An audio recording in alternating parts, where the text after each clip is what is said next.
You stopped trying to prove yourself, and that is when they turned on you. Not because you became arrogant, not because you grew cold or distant or superior, but because you became calm, because you stopped performing, because you found a quiet center inside yourself that no longer needed their validation, their approval, their constant reassurance that you were enough. And the moment you stopped needing it, the moment you stopped reaching for it, something shifted in the air around you, something they could feel but could not name, something that made them deeply, viscerally uncomfortable. They called you different things: cold, aloof, arrogant, unfeeling. They said you had changed. They said you thought you were better than everyone else. They questioned your loyalty, your care, your commitment to the people and places you had always shown up for. They misread your peace as indifference. They mistook your boundaries for rejection. They interpreted your self-possession as a judgment of their chaos. And the more centered you became, the more agitated they grew. This is the paradox you are living inside right now. The calmer you get, the more unsettled others become. The more grounded you feel, the more destabilizing your presence seems to be to the people around you. You worked on yourself. You did the hard inner work that most people avoid their entire lives. You peeled back the layers of people-pleasing and performance and anxiety, and came out the other side quieter, steadier, more at home in your own skin. And instead of being celebrated for that transformation, you found yourself under attack. You have felt it in the workplace. The moment you stopped over-explaining your decisions, the moment you stopped seeking approval for every move you made, someone accused you of being difficult, of not being a team player, of thinking the rules did not apply to you. You did not raise your voice. You did not challenge anyone. You simply stopped performing the version of yourself that made everyone else comfortable. And that was enough to make you a problem. You have felt it in your friendships. The ones who used to call you all the time suddenly went quiet. The group chats you were once central to started happening without you. And when you asked what changed, they said you changed. They said you were not the same person anymore. They could not point to anything specific you had done wrong. They just knew something was different. And that difference felt like a threat. You have felt it in your family. The relatives who used to lean on you for emotional labor, who used to pull you into their drama, who used to expect you to absorb their anxiety and reflect it back as concern, suddenly started questioning your mental health. They asked if you were okay. They said you seemed distant. They wanted to know why you were not engaging the way you used to. And when you tried to explain that you were fine, that you were actually better than you had ever been, they looked at you like you were lying, like your peace was evidence of something broken inside you. This is what no one prepared you for. The fact that growing beyond the noise would make you a target. That finding your center would put you on the outside. That becoming the most authentic version of yourself would be read as the most threatening thing you could do. And here is what makes it even more confusing. You are not doing anything to these people. You are not judging them. You are not looking down on them. You are not withholding love or care or presence. You are simply no longer absorbing their chaos. You are no longer matching their anxiety. You are no longer performing the emotional labor that once convinced them you cared. And that absence, that refusal to play the game you did not even know you were playing, feels to them like an attack. So you started questioning yourself. You started wondering if maybe they were right. Maybe your peace was actually coldness. Maybe your boundaries were actually cruelty. Maybe your quiet confidence was actually arrogance in disguise. You started second-guessing every choice you made, every word you did not say, every reaction you did not have. You started thinking that maybe the problem was not them. Maybe the problem was you. Maybe you had gone too far in the other direction. Maybe you had become so detached that you lost your humanity. But deep down, you know that is not true. Deep down, you know you have never been more present, more compassionate, more genuinely connected to the people and things that actually matter. You know that what you released was not your care. It was your need to prove your care. What you let go of was not your love. It was your need to perform your love in ways that drained you. What you walked away from was not connection. It was the exhausting dance of constantly managing other people's emotions so they would not turn on you. And they turned on you anyway. This is the journey we are about to walk together. Not a journey to win them back. Not a journey to make them understand. Not a journey to shrink yourself back down into a shape that makes them comfortable. But a journey to understand, at the deepest level, why quiet confidence terrifies people, why your self-possession threatens their self-concept, why your peace feels like a mirror they cannot bear to look into, and most importantly, how to navigate a world that rewards performance while punishing genuine presence. Because here is the truth they will never tell you. Quiet confidence is the most destabilizing force in any social system built on control, comparison, and external validation. When you stop seeking approval, you stop being controllable. When you stop performing, you stop being predictable. When you stop matching their energy, you stop being a mirror they can use to avoid looking at themselves.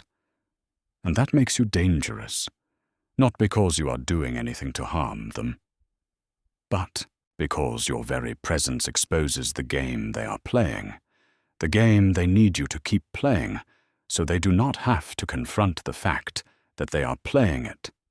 This is not about them being bad people. This is not about you being superior. This is about understanding the hidden psychology of fear, the mechanics of projection, the way the human ego protects itself from discomfort by making someone else the problem.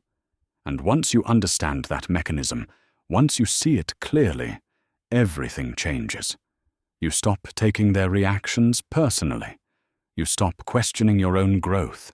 You stop trying to convince them that you are still the person they want you to be.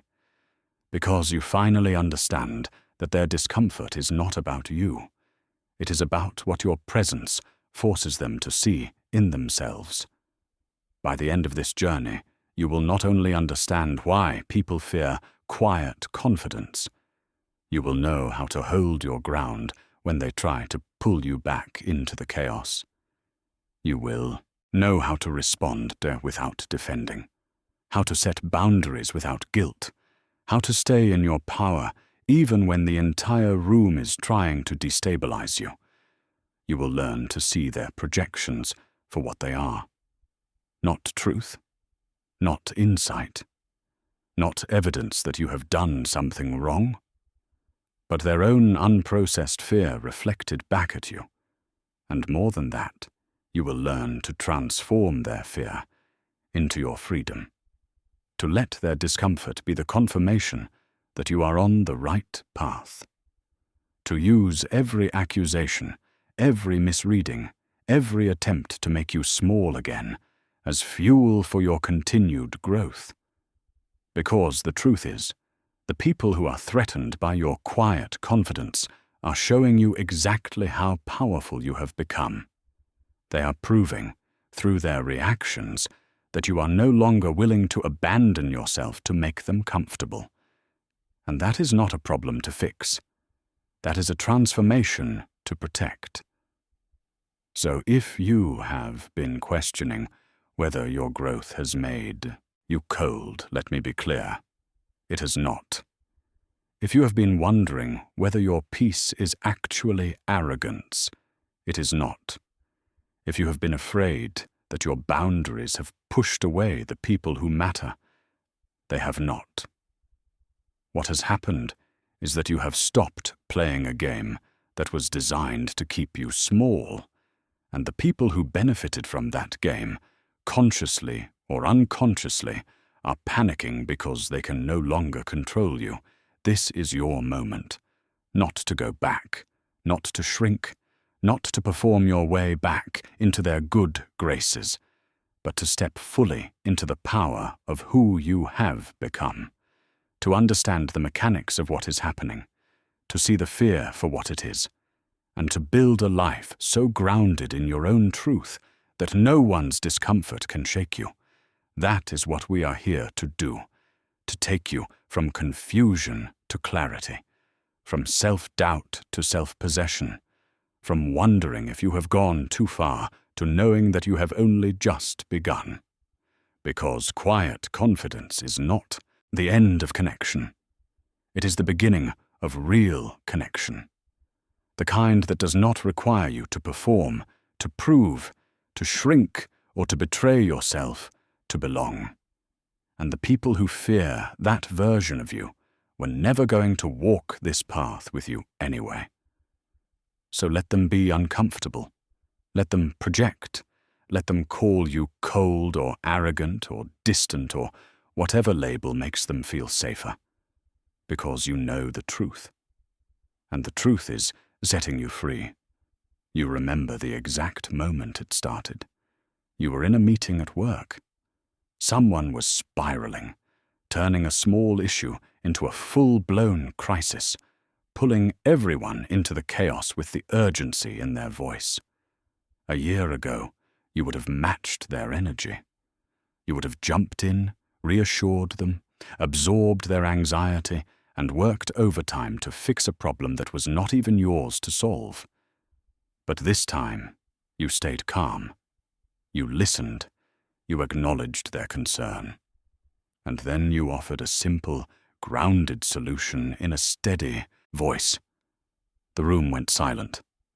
Not the good kind of silent. The uncomfortable kind.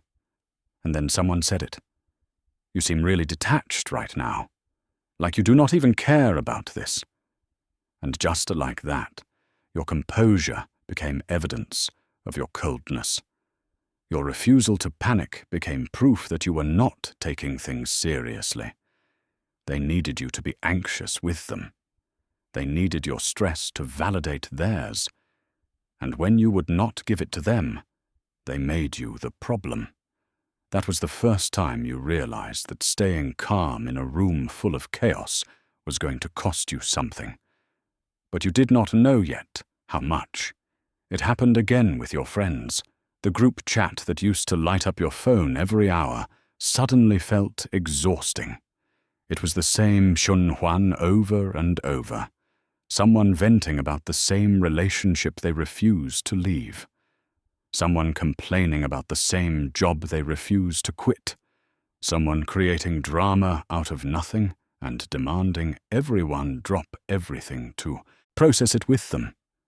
And for years you did. You showed up. You validated. You offered advice that was never taken. You absorbed their emotional overflow because that is what friends do.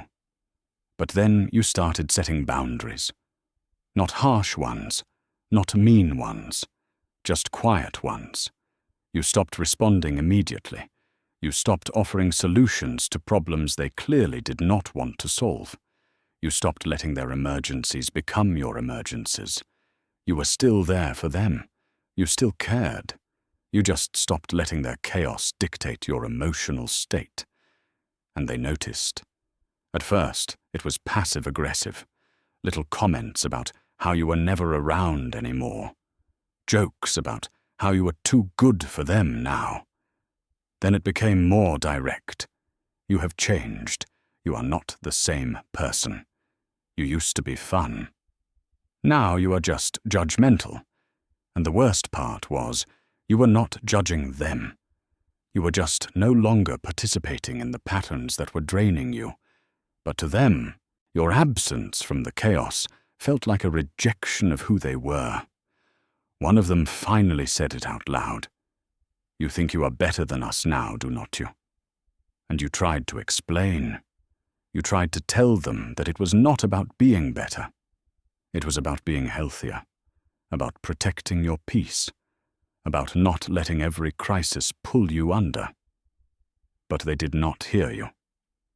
Because to them, your peace was an accusation. Your calm was a mirror showing them how much they were still drowning. And instead of looking at that mirror, they attacked it. So you pulled back even more, not out of anger, not out of spite, but out of self-preservation. And that is when they really turned on you. The group chat kept going without you. The invitations stopped coming. And when you ran into them, the energy was different, cold, guarded. Like you were the one who betrayed them by refusing to stay stuck where they were. But the deepest cut came from family. Your family, who had always relied on you to be the emotional shock absorber, the one who kept the peace, the one who mediated every conflict, the one who showed up to every gathering and smiled through every passive-aggressive comment and never, ever rocked the boat.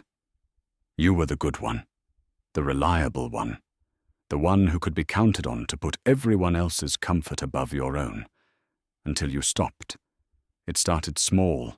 You stopped answering every phone call immediately. You stopped volunteering to host every holiday. You stopped explaining yourself when you set a boundary. You stopped justifying why you could not do something, why you needed space, why you were choosing yourself for once. And that is when the accusations started. Are you okay? You seem really off lately. Have you talked to anyone about this? They framed it as concern, but underneath it was fear. Fear that you were no longer playing the role they needed you to play. Fear that if you stopped absorbing everyone's emotions, they would actually have to deal with them. When you tried to reassure them that you were fine, that you were actually better than you had ever been, they didn't believe you. They looked at you like you were in denial, like your peace was a red flag, like the fact that you were not stressed, not anxious, not bending over backward for everyone's approval meant something was deeply wrong with you. One family member pulled you aside at a gathering and said, "You have gotten really selfish. You used to care about this family. Now it is like you only care about yourself." And the words hit you like a punch to the chest, because you did care. You cared deeply. You just stopped showing that care in ways that destroyed you. You stopped saying yes when you meant no. You stopped pretending to be okay when you were not. You stopped carrying weight that was never yours to carry. But to them, that looked like abandonment, because they had built their sense of stability on your willingness to be unstable for them. And when you stopped, their whole system wobbled. The confusion this created inside you was unbearable. You had done everything right. You had gone to therapy. You had read the books. You had worked on yourself in ways most people never do. You had learned to regulate your nervous system, to set healthy boundaries, to stop people-pleasing, to build a life that felt aligned and authentic. You had become the most grounded, most present, most emotionally healthy version of yourself you had ever been. And everyone in your life was treating you like you had lost your mind. You started questioning everything. Maybe I have gone too far. Maybe I have become too detached. Maybe my boundaries are actually walls. Maybe my peace is actually apathy. Maybe I am using growth as an excuse to disconnect. The doubt crept in slowly. Then, all at once, And suddenly you were caught in a cycle of second-guessing every choice, every boundary, every moment of calm. You looked at the people who were angry with you and tried to see what they saw. Were you cold? Were you distant? Were you superior? You examined your behavior under a microscope, searching for evidence that you had become the person they said you were. And the more you searched, the more confused you became. Because you knew, deep in your bones, that you were not any of those things. You were just no longer willing to set yourself on fire to keep other people warm. But they needed you to burn. They needed your anxiety as proof that you cared. They needed your reactivity as proof of your passion. They needed your chaos as proof of your humanity. And when you would not give it to them, they punished you for it. At work, your calm was called lack of ambition. Your ability to stay grounded under pressure was interpreted as not caring enough about the team. The fact that you did not spiral when things went wrong meant you were not invested. They wanted to see you stressed. They wanted to see you overwhelmed. Because in their minds, suffering was the currency of commitment. And if you were not suffering, you must not be committed. In your friendships, your boundaries were called selfishness. Your refusal to drop everything for their crisis was seen as evidence that you did not value the relationship. The fact that you could hold space for them without absorbing their emotions was read as coldness. They wanted you enmeshed. They wanted you codependent, because that is what they thought closeness looked like. And when you showed them a different kind of closeness, one built on respect and autonomy, they could not recognize it. In your family, your peace was called arrogance. Your ability to stay centered when everyone else was spiraling was seen as you thinking you were above it all. The fact that you were no longer reactive, no longer defensive, no longer desperate for their approval, was interpreted as you looking down on them. They wanted you small. They wanted you uncertain, because your uncertainty made them feel less alone in theirs. And when you found certainty, they felt abandoned. The weight of being misunderstood at the exact moment you became most yourself is a special kind of pain, because you are not hiding. You are not performing. You are not pretending to be something you are not. You are showing up as the truest version of yourself you have ever been. And instead of being met with recognition, you are met with suspicion. Instead of being celebrated, you are being interrogated. Instead of being embraced, you are being pushed away. And the cruelest part is that you cannot defend yourself without proving their point. If you try to explain that you are not cold, that sounds defensive. If you try to show that you still care, that sounds like you are trying too hard.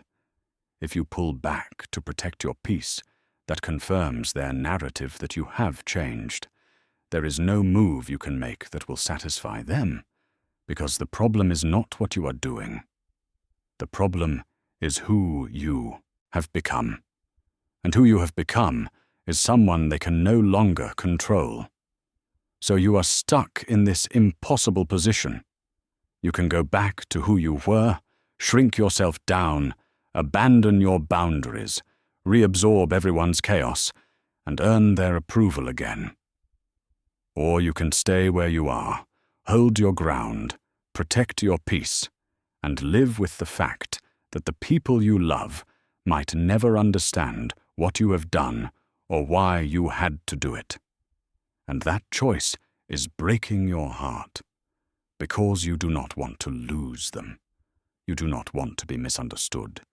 You do not want to be seen as cold or arrogant or selfish. But you also cannot go back. You cannot unsee what you have seen. You cannot unlearn what you have learned. You cannot unbecome the person you have worked so hard to become. So you stand here, in this painful in-between space, wondering if there is a way forward that does not require you to betray yourself or lose everyone you love, wondering if quiet confidence is worth the price you are paying, wondering if peace is supposed to feel this lonely. The loneliness you feel right now is not a sign that you have done something wrong. It is a sign that you have stepped outside a system that was never designed for your freedom.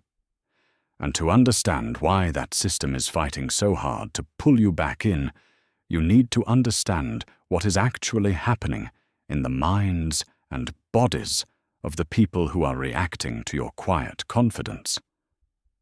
This is not about them being bad people. This is not about you being better than them. This is about understanding the mechanics of fear, the neuroscience of threat, the psychology of projection. And once you see it clearly, everything changes. Here is what is happening when you stay calm and someone else escalates. Your nervous system is regulated. Theirs is not. And that difference creates a biological crisis in their body that they experience as your fault. Let me explain. The human brain is wired for something called social referencing.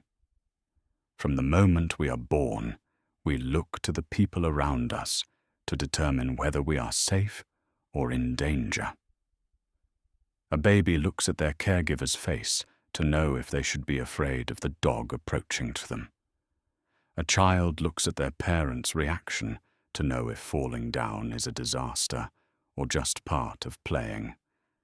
And even as adults, we are constantly scanning the emotional temperature of the room to know how we should feel. This is a survival mechanism. For most of human history, being out of sync with your tribe could get you killed. If everyone else is panicking and you are calm, you might miss the threat. If everyone else is calm and you are panicking, you might create unnecessary conflict. So your brain evolved to constantly calibrate your emotional state based on the emotional states of the people around you. This process happens unconsciously. It is called emotional contagion, and it works through something called mirror neurons. When you see someone smile, the same neurons fire in your brain as if you were smiling. When you see someone cry, your brain mirrors that sadness. This is how empathy works. This is how we connect. But it is also how we regulate each other. And here is where it gets complicated. When you walk into a room full of anxious people and you are calm, their mirror neurons expect you to reflect their anxiety back to them. That is how the system has always worked. That is how they have always known they are not alone in their fear. But you do not. You stay grounded. You stay steady. And suddenly, their nervous system doesn't know what to do with you. Because you are not giving them the signal they need. You are not confirming that the threat is real. You are not validating their panic. And on a subconscious level, that feels like abandonment. It feels like betrayal. It feels like you have left them alone in their fear. But here is the deeper truth. Your calm is not abandoning them. Your calm is exposing them. It is showing them in real time that the fear they are feeling is not coming from the external situation. It is coming from inside them. And that realization is unbearable. Because if the fear is inside them, then they have to do something about it. They have to look at it. They have to work on it. They have to take responsibility for it. And that is terrifying. So instead of looking inward, they project outward. They make you the problem. They say you are cold, detached, unfeeling. They say you do not care. They say you have changed. Because if they can make it about you, they do not have to make it about them. This is the psychological mechanism of projection. When we cannot face something uncomfortable inside ourselves, we see it in someone else.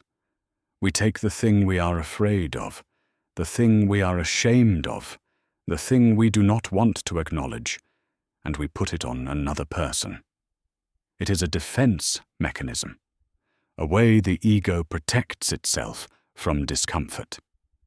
And your quiet confidence is triggering projection at a level most people are not even aware of. Because here is what your presence is showing them. Your self-possession is highlighting their self-abandonment. Your lack of need for external validation is exposing their desperate dependence on it. Your ability to stay centered when everything is chaotic is revealing how much they have outsourced their sense of stability to other people's opinions, other people's approval, other people's emotional states. You have become a mirror, and the reflection is unbearable. Most people do not have a stable sense of self. That is not a judgment. That is just the reality of how most human beings are socialized. From childhood, we are taught that our worth is conditional, that we are good when we perform well, that we are lovable when we make others happy, that we are valuable when we achieve, produce, succeed, and meet expectations. Our sense of self becomes entirely constructed from external feedback. We learn to monitor how others perceive us and adjust accordingly. We become experts at reading the room, at sensing what people want from us, at shaping ourselves to fit their needs. And over time, we lose track of who we actually are underneath all that performance. We lose access to our own internal guidance system. We forget what we actually think, feel, want, and value, because none of that mattered as much as being acceptable to others. So our identity becomes a collage of reflections. We are whoever other people say we are. We feel good about ourselves when others approve of us. We feel bad about ourselves when they do not. Our entire emotional state is tethered to external validation. And that becomes normal. That becomes how we think life works, until we meet someone who is not playing that game anymore. Someone who does not need our approval. Someone who does not adjust themselves to make us comfortable. Someone who stays grounded in their own truth, regardless of how we respond to it.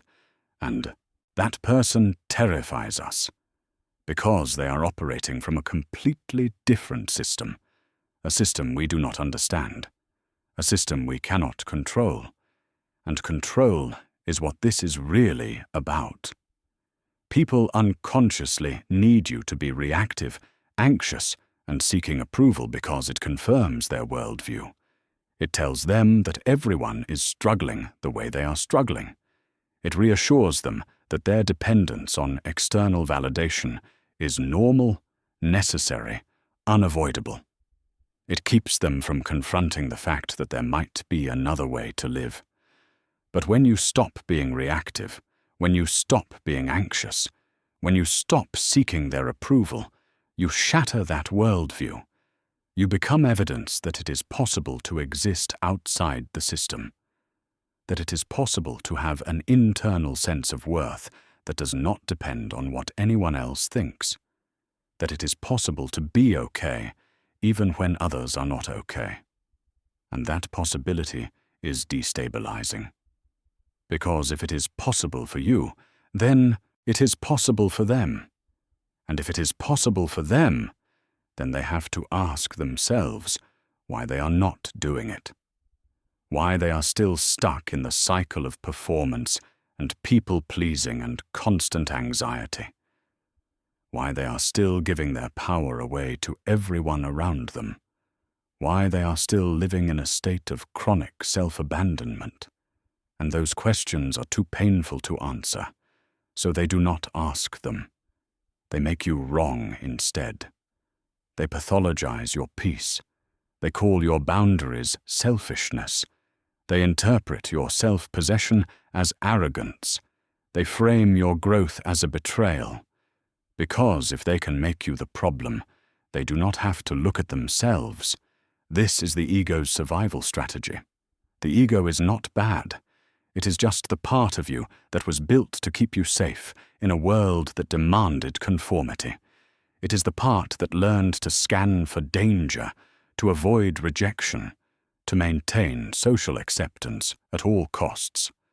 And for most people, the ego is still running the show. It is still making decisions based on fear of what others think.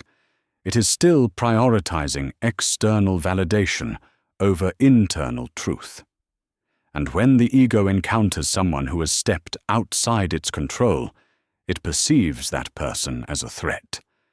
Not because you are doing anything harmful, but because you are proof that the ego's strategies are not the only way to survive. You are living evidence that it is possible to be safe, to be connected, to be successful without abandoning yourself. And the ego cannot reconcile that. It cannot make sense of you. So it attacks you. This is why your calm escalates their chaos. This is why your boundaries trigger their accusations. This is why your self-possession makes them question your character. It is not really about you. It is about what your presence forces them to confront in themselves. You are holding up a mirror. And in that mirror, they see their own anxiety, their own people-pleasing, their own desperate need for approval. They see how much energy they are spending, trying to control how others perceive them. They see how exhausting it is to live in a constant state of performance. They see how small they have made themselves to fit into spaces that were never meant for them. And instead of thanking you for showing them the cage they are in, they blame you for making them see it. This is not conscious. Most people are not aware they are projecting. Most people genuinely believe that the problem is you, that your calm is coldness, that your boundaries are cruelty, that your self-possession is arrogance. They experience their discomfort as proof that you are doing something wrong, because they have been conditioned to believe that if they feel bad, someone else must be to blame. But the truth is, their discomfort is not evidence of your wrongdoing. It is evidence of their own unprocessed fear, their own unexamined patterns, their own resistance to looking inward. And once you understand that, once you really see it, the shame and confusion you have been carrying starts to dissolve. Because it was never about you. It was always about them, about what they cannot face, about what your presence is asking them to see. You are not cold, you are calm, you are not arrogant, you are self-possessed, you are not withholding, you are boundaried. And the fact that they cannot tell the difference says everything about where they are and nothing about where you are. This is the root cause. This is the mechanism.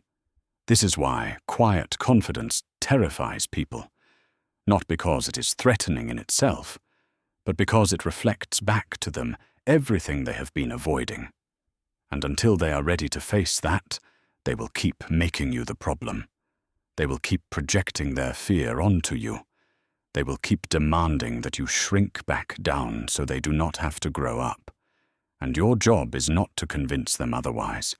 Your job is to see the game for what it is and refuse to play it. Understanding why people react to your quiet confidence is one thing. Knowing where you are on the journey and where you are going is another. Because this transformation is not something that happens all at once. It is not a switch you flip. It is a path you walk. And that path has stages, predictable stages, each one with its own challenges, its own lessons, its own way of testing whether you are ready for what comes next. Most people spend their entire lives stuck in the first stage. Some make it to the second and turn back because the discomfort feels like failure. A few reach the third and mistake it for the destination, and only a rare handful ever arrive at the fourth stage and stay there. not because it is impossible, but because each stage requires you to let go of something you once thought you needed to survive. So let me show you the map. Let me show you where you have been, where you are now, and where you are headed. Because once you can see the path clearly, you stop mistaking the challenges of each stage for evidence that you are doing something wrong. You start recognizing them as signs that you are exactly where you need to be. Stage 1 is performance mode. This is where most people live. This is where you lived for years, maybe decades, before you even knew there was another way. In this stage, everything you do is shaped by one question. What will they think? Every choice you make, every word you say, every reaction you have is filtered through the need for external validation. You are not living your life, you are performing it, and it is exhausting. You wake up in the morning already thinking about how you will be perceived that day. You choose your clothes based on what will make the right impression. You rehearse conversations in your head, planning what to say so you sound smart, likable, competent. You walk into rooms scanning for approval, for signs that you are welcome, that you belong, that you are enough. And you adjust yourself, constantly based on what you find. At work, you say yes to things you do not have time for, because saying no might make you seem difficult. You volunteer for projects you do not care about, because it will make you look like a team player. You laugh at jokes that are not funny. You nod along with opinions you do not share. You perform enthusiasm, confidence, agreeability, whatever the room seems to require. And at the end of the day, you are drained. Not from the work itself, but from the constant performance of being someone who is acceptable. In relationships, it is even worse. You monitor every text message, every tone of voice, every facial expression for signs of approval or disapproval. You apologize for things that are not your fault. You take responsibility for other people's emotions. You twist yourself into shapes that hurt, just to avoid conflict, rejection, or the unbearable feeling that someone might be upset with you. You do not have boundaries.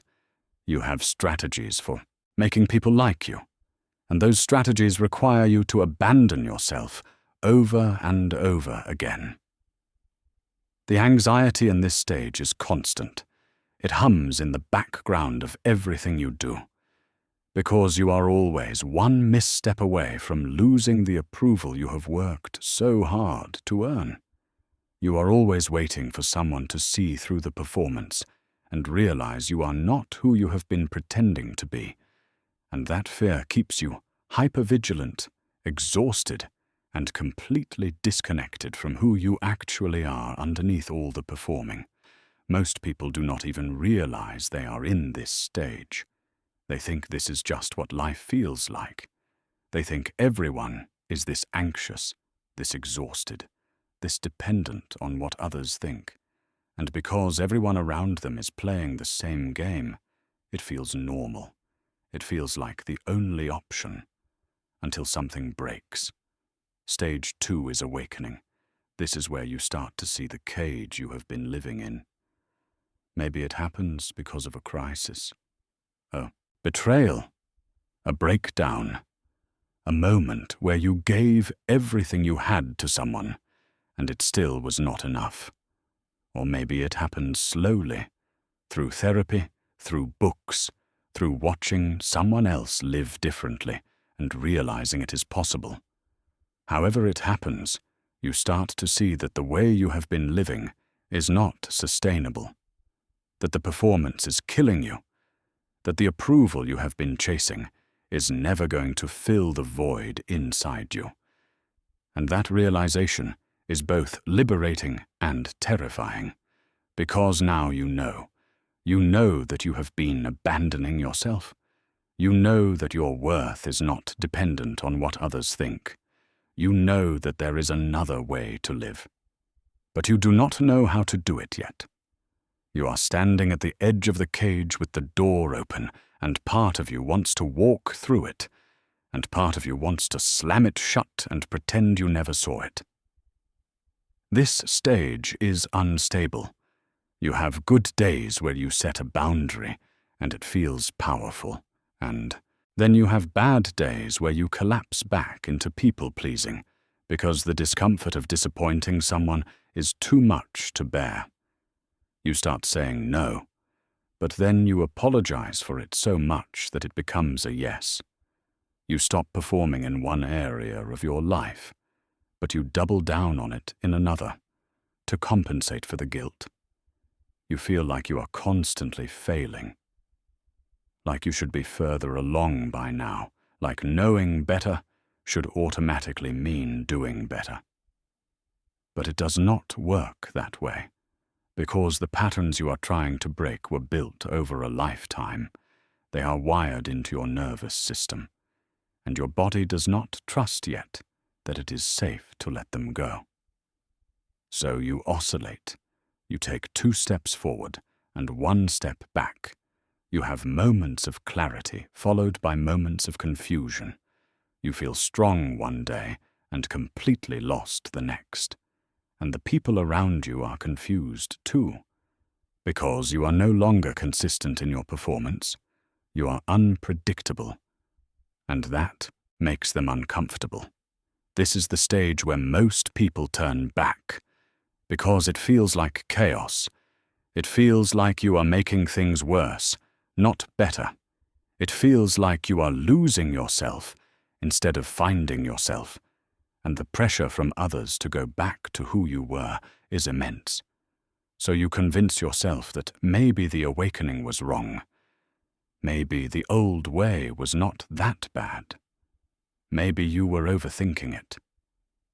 But if you can stay in this stage long enough, if you can tolerate the discomfort and keep choosing yourself even when it feels shaky, something shifts. You start to build new neural pathways, new habits, new responses, and slowly, gradually, you move into stage 3. Stage 3 is groundedness. This is where you have built practices that work. You meditate, you journal, you set boundaries and mostly stick to them. You have learned to pause before reacting. You have started to recognize when you are people-pleasing and can course-correct in real time. You have built a foundation of self-awareness and self-regulation that allows you to stay calm and clear most of the time. This stage feels strong. You can walk into a room and not immediately scan for approval. You can have a conversation without rehearsing it first. You can say no without apologizing. You can sit with someone's disappointment without making it your emergency. You have access to your own internal guidance system now. You know what you think, what you feel, what you want, and you trust it. But you are not invincible yet. There are still triggers, still moments where someone's accusation hits you just right and you spiral back into self-doubt. Still situations where the old fear of rejection takes over and you find yourself performing again before you even realize it. You are grounded, but you are not unshakable. This is the stage where people start reacting to you the way we talked about earlier. Because you are calm enough now that it is noticeable. You are boundaried enough that it is disruptive. You are self-possessed enough that it threatens people, and their reactions can still destabilize you, not as much as they used to, but enough that you question yourself, enough that you wonder if you have gone too far, enough that you feel the pull to go back to performing just to make the discomfort stop. The vulnerability of this stage is that you can see both worlds clearly now. You remember how exhausting it was to live in performance mode, but you also remember how much easier it was to just go along. And there are moments where the path forward feels lonely, where the cost of staying grounded feels too high, where you are tempted to trade your peace for belonging. But if you keep going, if you keep choosing yourself even when it costs you, if you keep refusing to shrink back down, you eventually cross a threshold. And that is when you enter stage 4. Stage 4 is embodied presence. This is where quiet confidence is no longer something you practice. It is something you are. It is not a skill you use. It is the way you move through the world. You do not have to remind yourself to stay calm. You just are calm. You do not have to force yourself to set boundaries. Boundaries are just the natural expression of knowing your worth. In this stage, other people's reactions do not destabilize you anymore, not because you have stopped caring, but because you understand the mechanism so deeply that their projections do not land. You see someone escalate when you stay calm, and you do not take it personally. You recognize it as their nervous system looking for regulation. You witness someone accuse you of being cold, and you do not defend yourself. You understand it as their discomfort with your self-possession. You have an unshakable sense of self now. Not because you are perfect, not because you never doubt, but because your worth is no longer tied to external validation. You know who you are. You know what you value. You know what you will tolerate and what you will not. And that knowing runs so deep that no one's opinion can shake it. Life from this place feels spacious. You have energy you did not have before because you are not spending it on performance. You have clarity because you are not filtering every decision through the question of what others will think. You have freedom because you are no longer controlled by the need for approval. You can be in a room full of chaos and not absorb it. You can love people without needing them to understand you. You can walk away from relationships that require you to shrink without guilt or regret.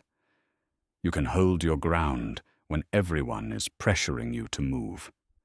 You can be misunderstood and be okay with it. Because your peace is not conditional on their comfort. This does not mean you are detached. It means you are present, fully present, without armor, without performance, without the need to control how you are perceived. You show up as exactly who you are and let the world respond however it responds. And that is quiet confidence. That is embodied presence. That is the destination.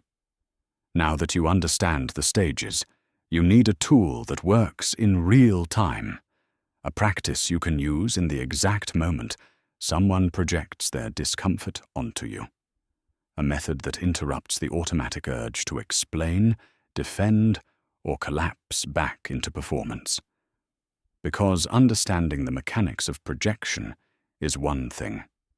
Staying grounded when you are standing in front of someone who is accusing you of being cold, arrogant, or selfish is another thing entirely.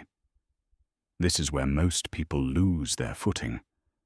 Not because they do not know better, but because the body's response to being misunderstood is faster than thought. Someone accuses you of something, and before you even have time to process it, your nervous system is already flooding you with the need to fix it, to prove them wrong, to make them see that they have misread you. And that urgency, that desperation to be understood, is what pulls you out of your center and back into the performance.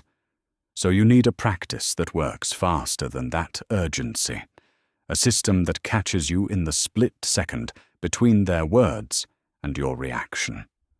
A way to pause long enough to choose your response instead of being controlled by it. This is the pause practice, and it has 3 steps. Notice, breathe, choose. 3 simple words that, when applied in the heat of the moment, will change everything about how you show up in your life. Let me walk you through it. Step 1 is notice. This is about becoming aware of the physiological sensation of being triggered before your mind takes over and turns it into a story. Because your body knows you are under attack before your brain does. Someone says something that lands wrong, and immediately you feel it.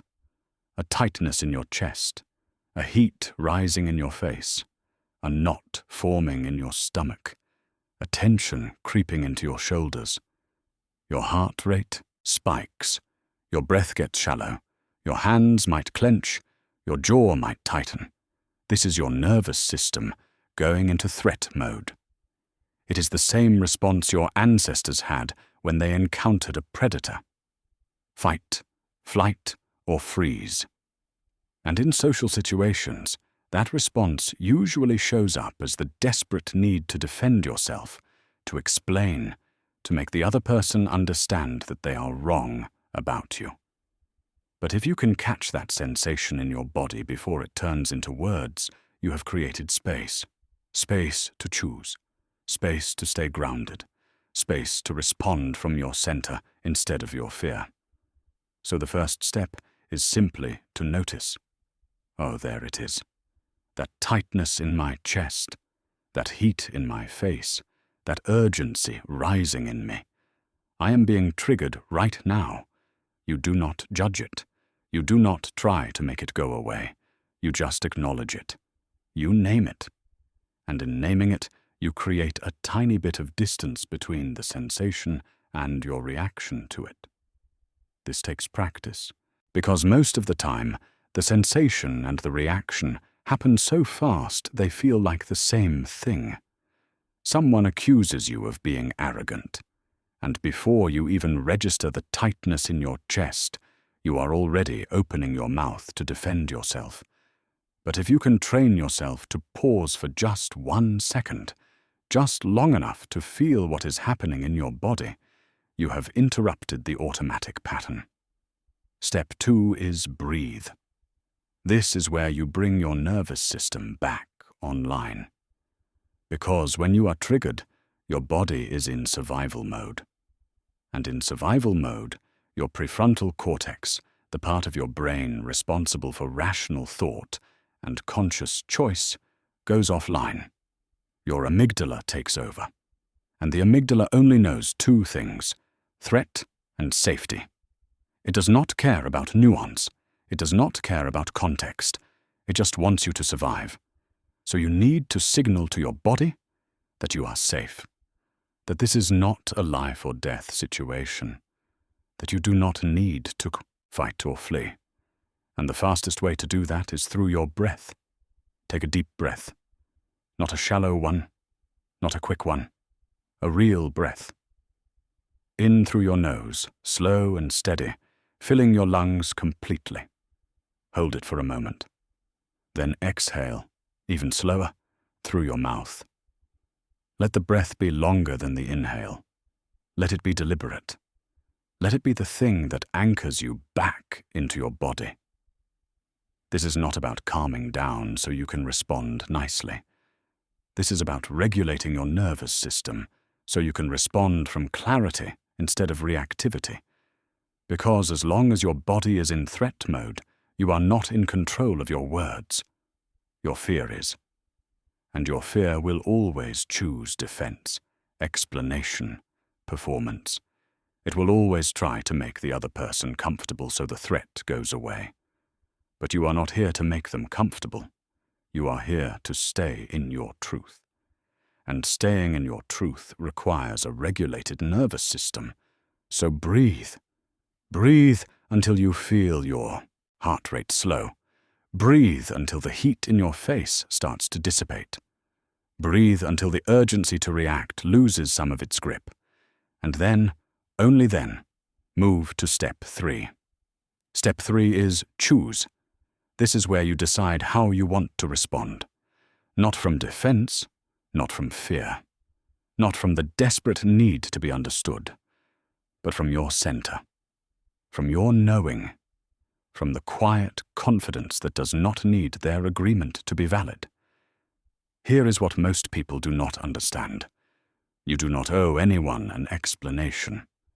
You do not owe anyone a defense. You do not owe anyone access to your internal process just because they have accused you of something. Their discomfort with your presence is not your responsibility to fix. Their projection is not your burden to carry. Their need for you to perform is not your obligation to meet. So when you choose your response, you are not choosing what will make them feel better. You are choosing what will keep you grounded. And sometimes that response is silence. Sometimes it is a simple acknowledgement without agreement. Sometimes it is a boundary. And sometimes it is walking away. Let me show you what this looks like in real situations. You are in a meeting. You have stayed calm while everyone else spiraled over a problem that has a simple solution. You offered that solution in a steady voice. And now a colleague looks at you and says, "You seem really detached right now, like you do not even care about this." Notice.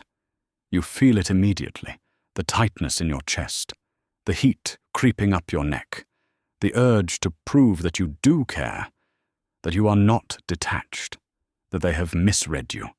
Your whole body wants to defend itself, to explain, to perform caring in a way they will recognize. Breathe, you take a slow breath in. Hold it. Let it out even slower. You feel your heart rate steady. You feel the urgency start to loosen its grip. You are still uncomfortable, but you are no longer controlled by the discomfort. Choose. You look at them calmly and say, "I hear that this feels urgent to you.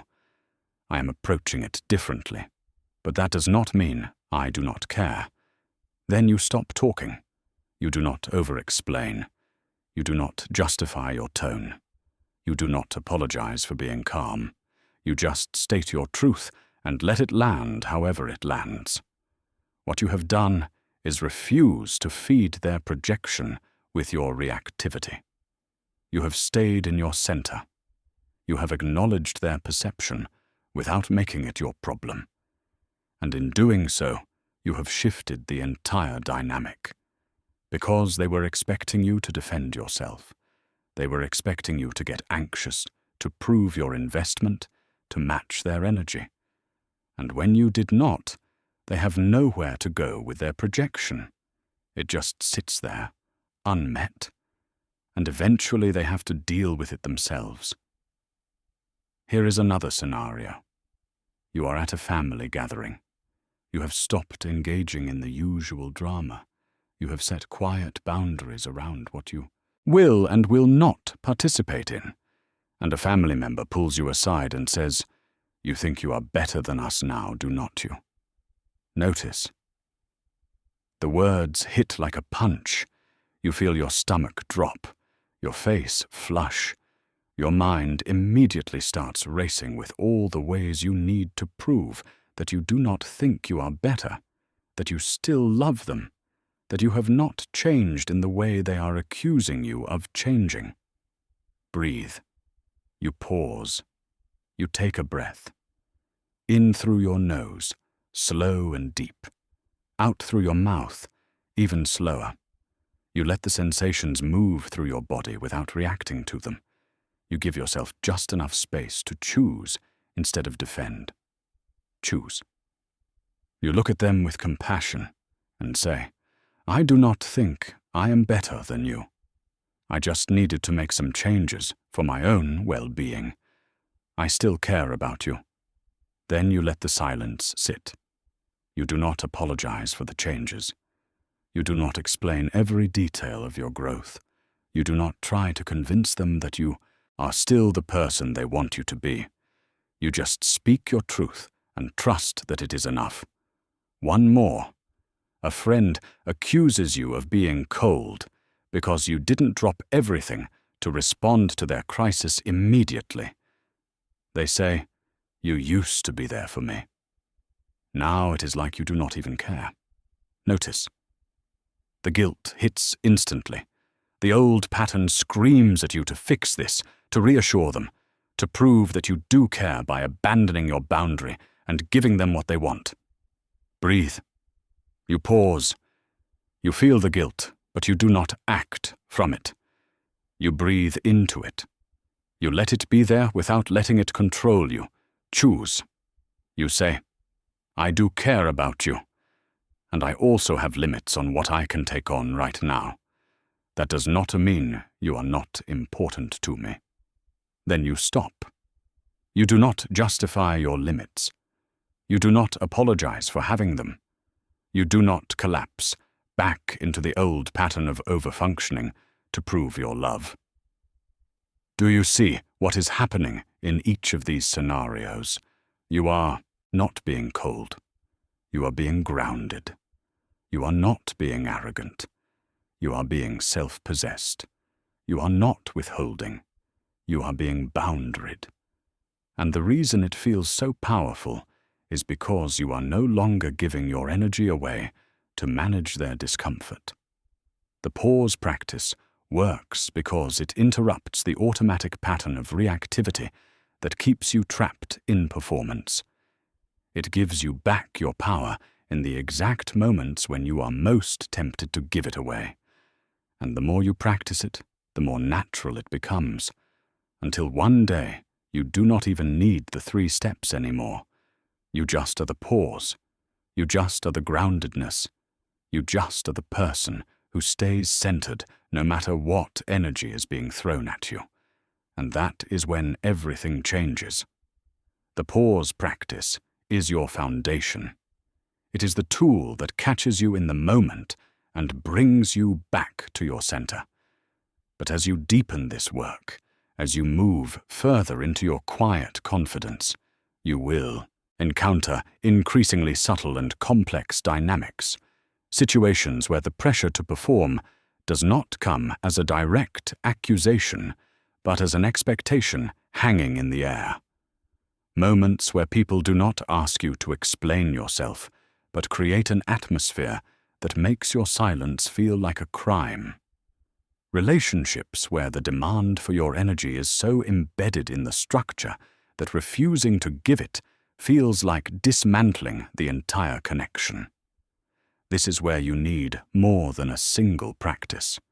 You need a set of advanced tools that work together to protect your sovereignty in every dimension of your life. Tools that teach you not just how to respond, but when not to respond. Not just how to set boundaries, but how to hold them without guilt. Not just how to witness other people's reactions, but how to let them have those reactions without absorbing them as your responsibility. These tools are not about becoming colder or more detached. They are about becoming more discerning, more intentional, more protective of the energy you have worked so hard to reclaim. Because the world will test you, people will test you, and if you do not have these skills, you will find yourself slowly giving away pieces of your peace until you wake up one day, wondering how you ended up back where you started. So let me give you the tools that will take you deeper. The first is the boundary of silence. This is the practice of knowing when not to speak, when not to explain, when not to defend. Because silence, real silence, is one of the most powerful acts of sovereignty you can claim, but it is also one of the most misunderstood. Most people experience silence as withholding, as passive aggression, as punishment. And that is because most people have been conditioned to believe that if you care about someone, you will always explain yourself. You will always give them access to your thoughts, your feelings, your reasons. You will always fill the space with words, so they do not have to sit in the discomfort of not knowing. But silence is not withholding. Silence is discernment. It is the recognition that not every moment requires your voice. Not every accusation deserves your energy. Not every question is asked in good faith. And not every person has earned the right to your internal process. There are moments when speaking will only feed the dynamic you are trying to exit. Moments when explaining will only give someone more ammunition to misinterpret you.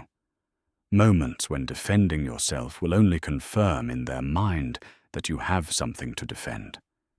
And in those moments, silence is not cruelty. It is clarity. It is the refusal to participate in a conversation that is not really about understanding you. It is about controlling you. Let me show you when to use it. Someone sends you a passive-aggressive text, something designed to bait you into a reaction, something that has just enough plausible deniability that if you confront it, they can say, "You are being too sensitive." But you feel it. The jab, the accusation, the attempt to pull you into their emotional field. Your old pattern would be to respond immediately, to either defend yourself or try to smooth it over, to perform reassurance so the tension goes away. But that is exactly what they want. They want your reactivity. They want proof that they can still get to you. So instead, you use the boundary of silence. You read the text. You feel the pull to respond. And you do not. You let it sit there, unanswered. You let them sit in the discomfort of not knowing what you are thinking, what you are feeling, whether you even noticed their attempt to provoke you. And that silence communicates something far more powerful than any words could. It says, "I am not playing this game anymore." You are not ignoring them out of spite. You are choosing not to engage, because engaging would require you to abandon your center.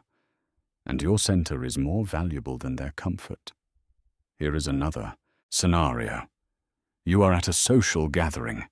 Everyone is gossiping, tearing someone apart who is not there to defend themselves. And the energy in the room is feeding off it. People are leaning in, adding their own stories, performing their judgment to bond with each other. And then someone turns to you. What do you think? They are inviting you in, expecting you to participate, to prove your belonging by joining the cruelty. Your old pattern would be to go along with it, to say something vaguely agreeable so you do not stand out, so you do not make things awkward. But you have learned that participating in something that violates your values just to avoid discomfort is a betrayal of yourself. So you use the boundary of silence. You do not launch into a moral lecture. You do not shame them for gossiping. You just shrug and say, "I do not really have anything to add." Then you let the silence land. You let them sit in the reality that you are not going to play along, and you watch as the dynamic shifts, because your refusal to participate disrupts the entire ritual. It holds up a mirror, and most people will move on quickly, uncomfortable with what that mirror is showing them. Silence is not always about saying nothing. Sometimes it is about saying the minimum and letting that be enough. It is about resisting the urge to fill the space, to over-explain, to make everyone comfortable with your choice. It is about trusting that your presence, even in its quietness, communicates everything that needs to be communicated. The second tool is the practice of witnessing. This is where you learn to observe other people's reactions without absorbing them, to hold space for their discomfort without making it your emergency, to see their projections clearly without taking them on as truth. Most people do not know how to witness. They only know how to merge. When someone they care about is upset, they feel that upset in their own body. They take it on. They make it theirs. And then they scramble to fix it, not because the other person asked them to, but because they cannot tolerate the sensation of someone else's pain existing near them without doing something about it. But witnessing is different. Witnessing is the ability to be fully present with someone's experience without collapsing into it. To say, I see that you are upset, and I am here, but I am not going to take responsibility for fixing what you are feeling. Because what you are feeling is yours to feel, and my job is not to take it away. My job is to stay grounded while you move through it. This is one of the hardest skills to learn, because it feels like coldness. It feels like you are abandoning someone in their pain. But you are not. You are actually offering them something far more valuable than caretaking.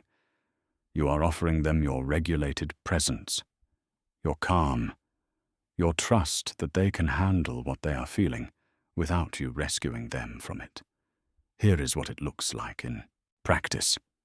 A family member is spiraling. They are catastrophizing about something that has not happened yet. They are pulling you into their anxiety, expecting you to reassure them, to problem solve, to join them in the spiral so they do not feel alone in it. Your old pattern would be to absorb their anxiety, to take it on as your own, to spend the next hour trying to convince them that everything will be okay, exhausting yourself in the process and never actually helping them regulate. But now you practice witnessing. You listen. You acknowledge what they are feeling. You say, I hear that this is really hard for you. And then you stop. You do not try to fix it. You do not try to take their fear away. You just let them feel it while you stay calm. And in your calm, you are modeling regulation. You are showing them, without words, that it is possible to be okay even when things feel uncertain. They might get frustrated with you. They might accuse you of not caring. But that is their discomfort with the fact that you are not doing the work for them anymore. And if you can hold your ground, if you can keep witnessing without collapsing, something shifts. They either learn to regulate themselves, or they move on to someone else who will absorb their chaos. Either way, you have protected your energy. The third tool is the art of non-response. This is the understanding that not every accusation requires an answer. Not every bait requires you to bite. Not every attempt to pull you into a fight requires your participation. People will say things designed to destabilize you. They will make statements that are not really questions, but provocations. They will frame accusations as concerns. They will test whether you will defend yourself, whether you will explain, whether you will prove that you are not what they are accusing you of being. And the art of non-response is learning to let those provocations fall to the ground, unanswered. To let someone sit in their accusation without giving it the dignity of a defense. Because defending yourself against a bad faith accusation only legitimizes it. It signals that the accusation was serious enough to warrant a response. And that gives the other person power. Someone says, "You have really changed. You are not the person I used to know." They say it with a tone that makes it clear this is not a neutral observation. It is a judgment, an accusation, a test to see if you will scramble to prove that you are still the same, still safe, still willing to shrink for their comfort. And you use the art of non-response. You just look at them. Maybe you nod slightly. Maybe you say, "Okay," and then you let the silence sit. You do not explain your growth. You do not justify your changes. You do not try to make them see that who you have become is better than who you were. You just let their statement exist in the air, unanswered, and move on with your life. The final tool is the energy audit. This is a daily practice of reviewing where you gave away your power, where you performed, where you stayed in your truth. It is a way of tracking your patterns so you can see where you are still leaking energy and where you are holding strong. At the end of each day, you ask yourself 3 questions. Where did I perform today? Where did I stay in my center? Where did I give my power away? And you answer honestly, not with judgment, not with shame, just with awareness. Because awareness is the first step to change. These tools compound. The boundary of silence protects your energy. The practice of witnessing keeps you from absorbing what is not yours. The art of non-response keeps you from feeding bad faith provocations. And the energy audit helps you see your patterns so you can keep refining your practice. Together, they create a life where you are no longer controlled by others' discomfort with your peace, where you can move through the world grounded, sovereign, and free.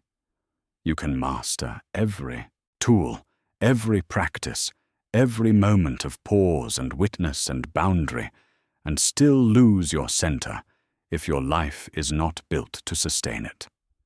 Because quiet confidence is not something you can maintain through willpower alone. It is not something you can force into a life that is fundamentally designed for chaos, performance, and external validation.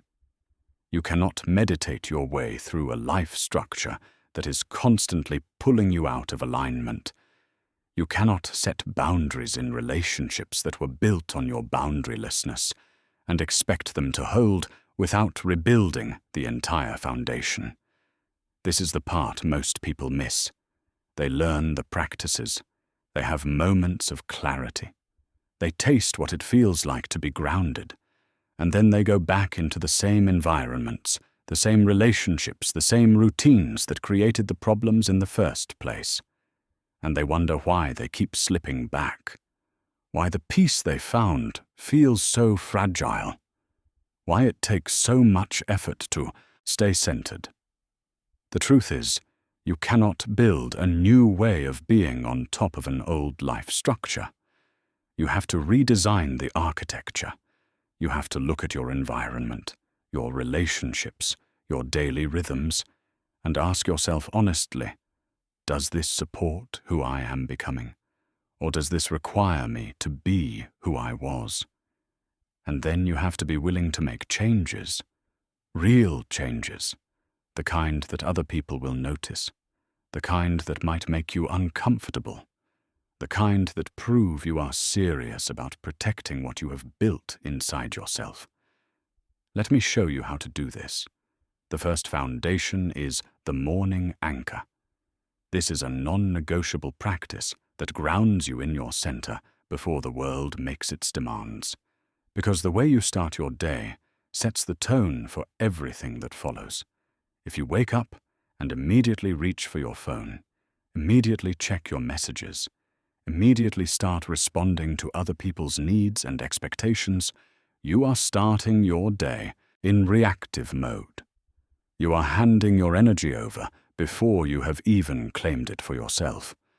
And once you start the day reactive, it is almost impossible to get your center back. So you need a morning anchor, a ritual that reminds you who you are before the world tells you who it needs you to be. This does not have to be long. It does not have to be complicated. But it has to be yours. And it has to be non-negotiable. For some people, the morning anchor is meditation. 10 minutes of sitting in silence, watching their breath, reconnecting with the part of themselves that exists beyond performance and productivity.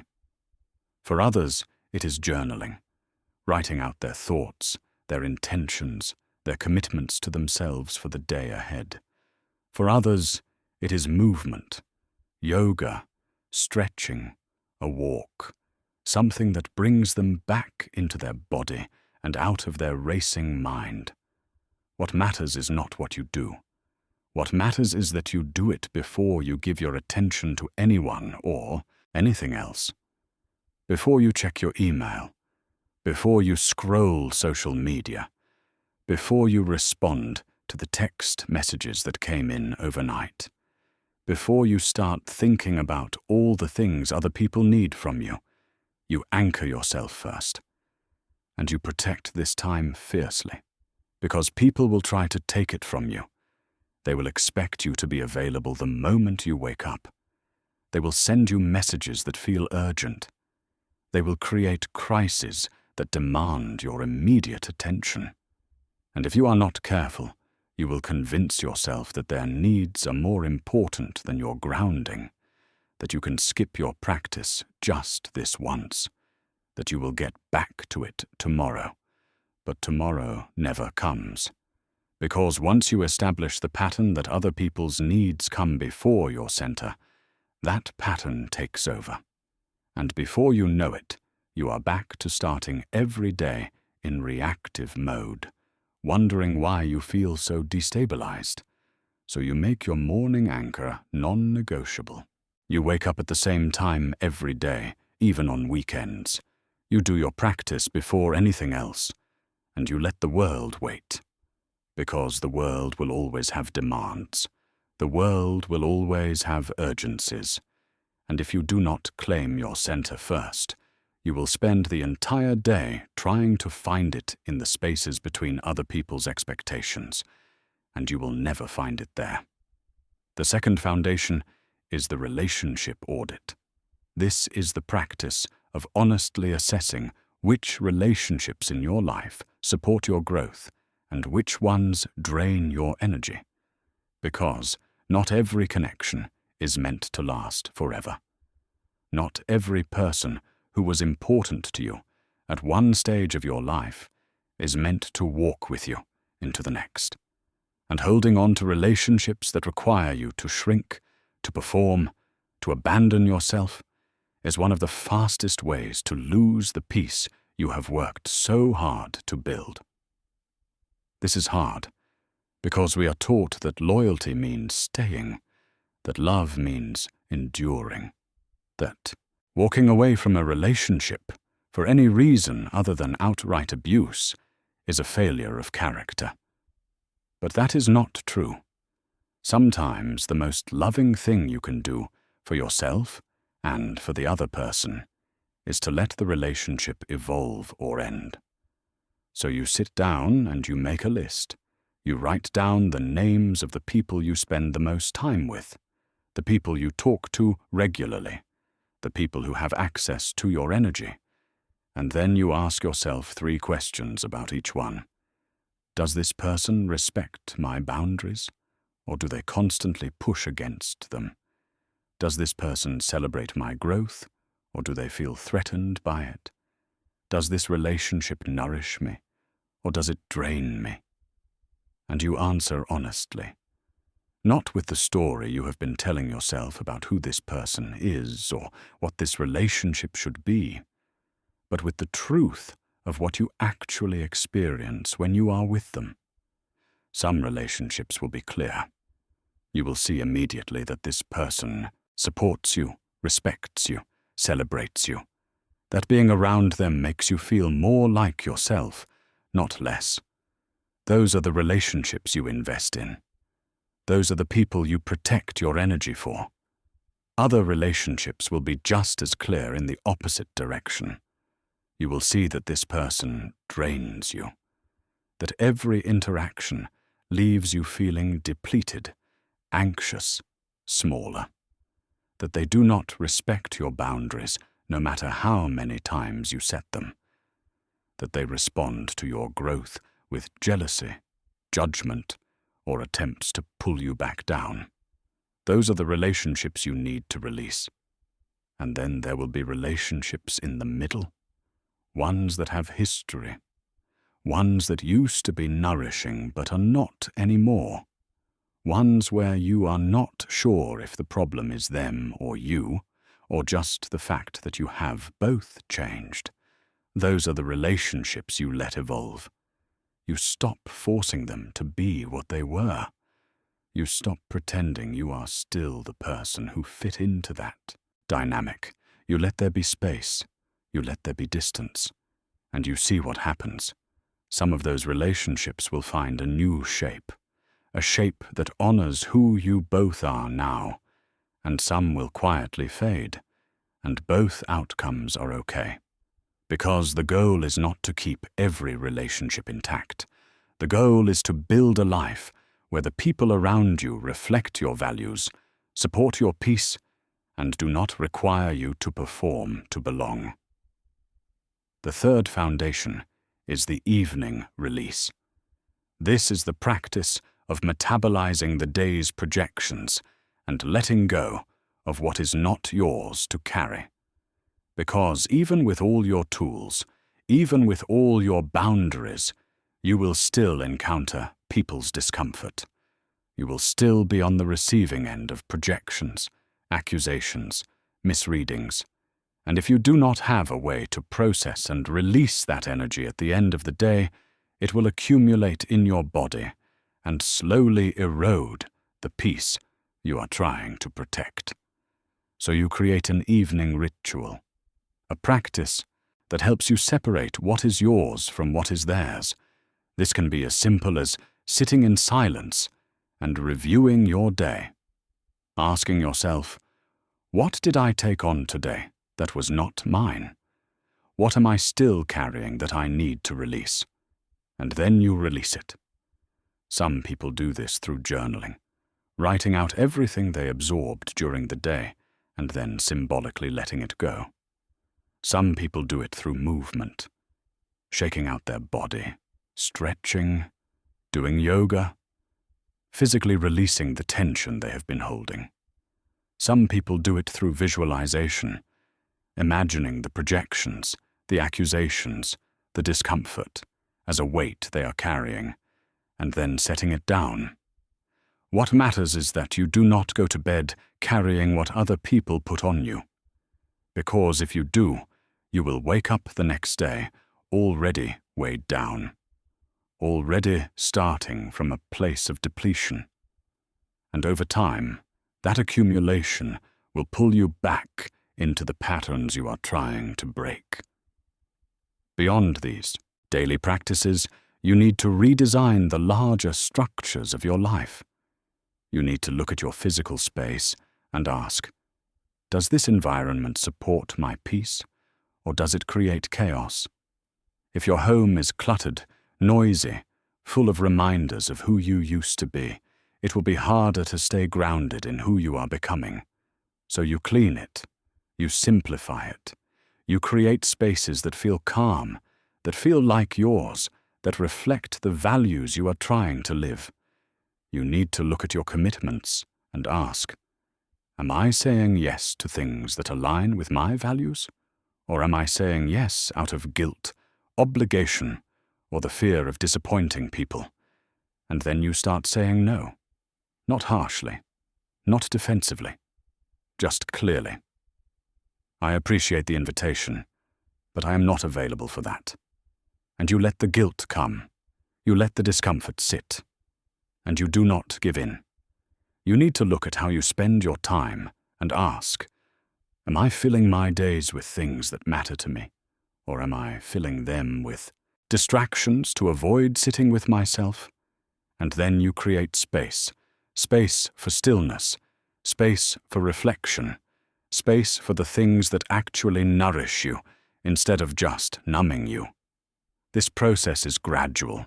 You do not overhaul your entire life overnight. You make one change at a time. You let one relationship evolve. You say no to one commitment. You clear out one corner of your home. And you notice how it feels. You notice the resistance. You notice the relief. And you keep going. This is not isolation. This is curation. This is not coldness. This is clarity. You are not cutting people off to punish them. You are creating a life that reflects who you are now, not who you were. And that life will naturally have less room for chaos, for performance, for relationships that require you to betray yourself, and more room for peace, for presence, for connections that honor your truth. You might still be wondering if what you are experiencing is real, if the reactions you are getting from people are truly about the mechanics we have been discussing, or if maybe, just maybe, you really have become cold, detached, or arrogant. Because even with all the tools, even with all the understanding, there is still a part of you that questions whether this entire framework is just a story you are telling yourself to avoid the uncomfortable truth that you are the problem. So let me ground everything we have talked about in science, in neuroscience, in research that has been tested, measured, and validated across thousands of studies. Because what you are experiencing is not a story. It is not a theory. It is biology. It is the way human nervous systems are wired to interact with each other. And once you understand the science behind it, you will never question your experience again. Let me start with the amygdala. This is the part of your brain responsible for detecting threat. It is small, almond-shaped, and sits deep in the limbic system. And its entire job is to keep you alive by scanning your environment for anything that might harm you. It does this constantly, unconsciously, faster than your conscious mind can process. It looks for patterns. It looks for predictability. It looks for anything that deviates from what it expects. And when it finds something unpredictable, it sounds the alarm. For most of human history, this system kept us safe. If everyone in your tribe was calm and you saw one person acting erratically, that was a signal. Something was wrong. There was a predator nearby. There was danger. And your amygdala would flood your body with cortisol and adrenaline, preparing you to fight, flee, or freeze. But here is the problem. The amygdala cannot tell the difference between physical threat and social threat. It cannot tell the difference between a predator in the bushes and a person who is not behaving the way you expect them to behave. All it knows is predictable versus unpredictable, safe versus unsafe. And when someone becomes unpredictable, when they stop following the social scripts that everyone else is following, the amygdala flags them as a potential threat. This is why quiet confidence triggers such visceral reactions. Because people expect you to behave in predictable ways. They expect you to seek approval. They expect you to match their emotional energy. They expect you to perform anxiety, reactivity, and the need for validation, because that is what most people do. That is the social script. That is the pattern. But when you stop following that script, when you stay calm when they expect you to panic, when you set boundaries when they expect you to people please, when you do not seek their approval when they expect you to perform for it, you become unpredictable. And their amygdala registers that unpredictability as threat, not because you are doing anything harmful, but because you are deviating from the pattern. And deviation equals danger in the brain's threat detection system. This is not conscious. The person reacting to you does not know their amygdala is triggered. They do not know their nervous system is in threat mode. All they know is that something about you feels wrong, feels off, feels threatening, and so they attack. They call you cold. They call you arrogant. They accuse you of thinking you are better than them, because their brain is trying to restore predictability by getting you back into the script. Now let me explain mirror neurons. These are specialized cells in your brain that fire both when you perform an action and when you watch someone else perform that same action. They are the biological basis of empathy. They are why you wince when you see someone get hurt, why you smile when someone smiles at you, why you feel uncomfortable when someone is crying. Mirror neurons create what neuroscientists call emotional contagion. This is the unconscious process by which we synchronize our emotional states with the people around us. If you walk into a room where everyone is laughing, your mirror neurons fire, and you start to feel lighter, happier. If you walk into a room where everyone is tense, your mirror neurons fire, and you start to feel tense too. This system evolved to help us bond, to help us connect, to help us function as a cohesive group. But it also creates an unconscious expectation. People expect you to mirror them. They expect you to reflect their emotional state back to them, because that is how they know they are not alone. That is how they know they are safe. That is how they regulate. And when you stop mirroring them, when you stay calm while they spiral, when you stay grounded while they panic, their mirror neurons do not get the feedback they are expecting. And that creates profound discomfort. Because on a subconscious level, it feels like you have left them, like you have abandoned them, like you are not with them anymore. This is why your calm feels like coldness to them. This is why your boundaries feel like rejection. This is why your self-possession feels like you are looking down on them. Because their nervous system is wired to seek emotional synchronization as a sign of connection. And when you do not synchronize, when you do not match their state, their brain interprets that as disconnection, as threat, as abandonment. There is research on this. Studies on emotional contagion show that when one person in a group refuses to match the dominant emotional tone, it destabilizes the entire group. Not because the person is doing anything wrong, but because the group has been using emotional synchronization to regulate. And when that synchronization breaks, everyone feels less safe. This is what you are up against. You are not just choosing to be different. You are disrupting a biological process that people rely on to feel secure. And that disruption, no matter how healthy it is for you, feels like a threat to them. Now let me talk about attachment theory. This is the body of research that explains how early childhood experiences shape the way we relate to others for the rest of our lives. People with secure attachment, who had caregivers who were consistently responsive and attuned, grow up with the ability to regulate their own emotions, to trust themselves, to set boundaries without guilt.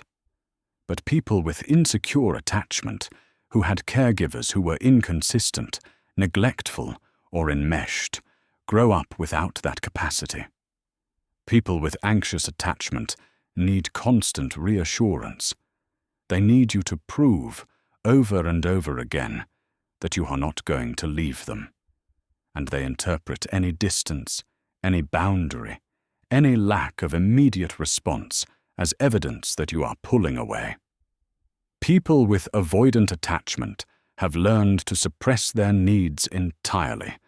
They do not ask for help. They do not show vulnerability. And they interpret anyone who sets healthy boundaries as being just as shut down as they are. And here is the critical part.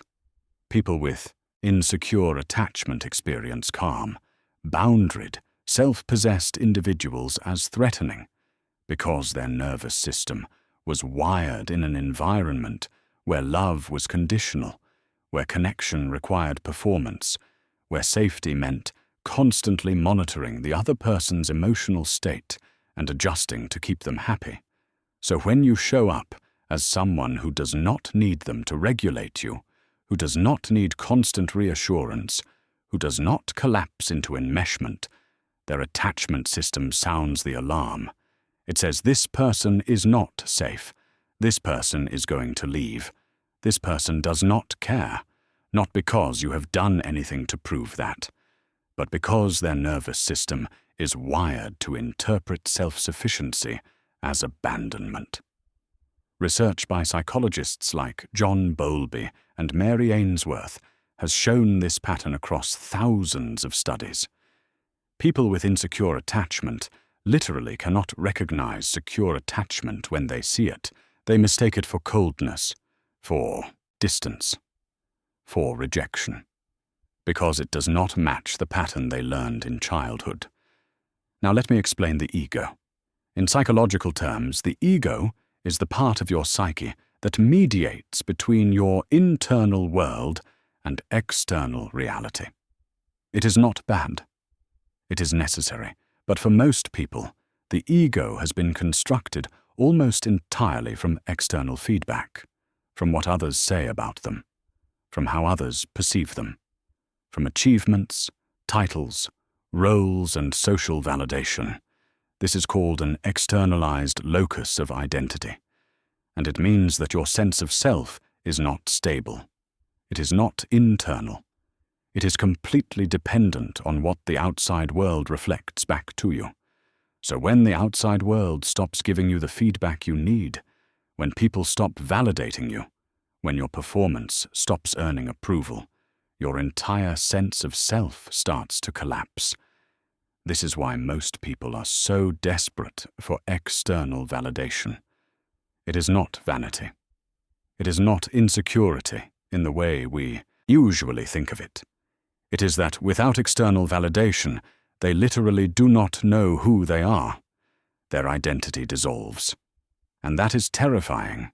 So when you show up as someone who does not need external validation, who has an internal sense of self that is stable regardless of what others think, you are threatening the very foundation of how they have constructed their identity. Because if it is possible for you to exist without constant validation, then it is possible for them too. And if it is possible for them, then they have to confront the fact that they have been giving their power away, that they have been living in a cage, and that confrontation is unbearable. Studies in social psychology show that people will go to extraordinary lengths to protect their ego from that kind of threat. They will distort reality. They will project. They will attack. They will do anything to avoid looking at the painful truth that their sense of self is fragile, contingent, and built on sand. Finally, let me talk about the polyvagal theory. This is research by Dr. Stephen Porges that maps the different states of the nervous system. There is the ventral vagal state, where you feel safe, connected, and regulated. There is the sympathetic state, where you are in fight or flight mode, anxious, reactive, on high alert. And there is the dorsal vagal state, where you shut down completely, dissociate, collapse. Most people are not living in the ventral vagal state. Most people are living in some version of sympathetic activation. They are stressed, anxious, constantly scanning for threat, constantly trying to control their environment to feel safe. And when they encounter someone who is in a ventral vagal state, someone who is calm, regulated, and grounded, their nervous system does not know what to do with that. Because nervous systems co-regulate, they influence each other. And when your regulated nervous system comes into contact with their dysregulated one, it creates a kind of dissonance. Their system expects you to match their activation, to join them in the anxiety. And when you do not, it feels like a mismatch, like a disconnect. And their system interprets that mismatch as danger. You are not imagining this. It is real. It is measurable. It is rooted in biology, neuroscience, attachment theory, and the fundamental ways humans are wired to seek safety through conformity and emotional synchronization. And understanding that does not just validate your experience, it frees you from the burden of thinking you need to fix it. The science is clear, the tools are proven, the practices work. But none of that matters if you cannot hold your ground when the pressure is at its highest, when the stakes feel unbearable, when every part of you is screaming to abandon your center just to make the discomfort stop. Because this is where most people break.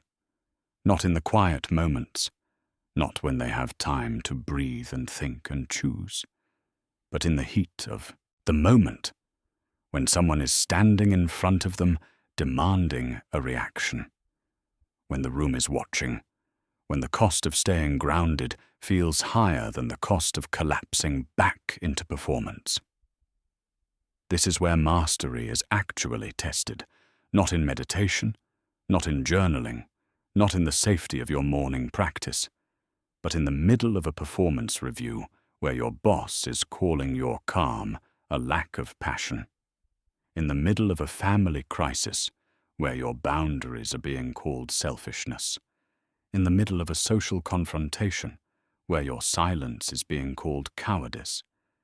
These are the moments that will show you whether your quiet confidence is real or just a fragile veneer that shatters the moment someone challenges it. So let me prepare you. Let me show you exactly what these moments look like, how to recognize them, and how to stay sovereign when everything in you wants to break. The first thing you need to understand is that these moments are not random.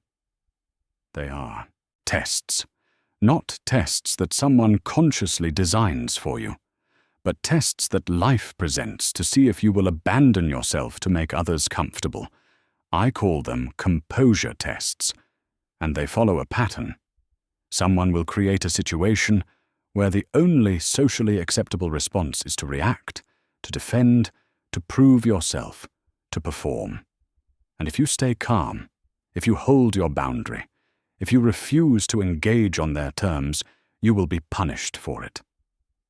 Socially, emotionally, sometimes even professionally, and the punishment will be designed to make you feel like you made the wrong choice, like your composure is the problem, like if you had just reacted the way they wanted you to, everything would be fine. But that is the trap, because the moment you react, the moment you abandon your center to appease them, you lose. Not because they win, but because you have just taught yourself that your peace is negotiable, that it can be traded for their comfort. And once you make that trade, it gets easier and easier to make it again.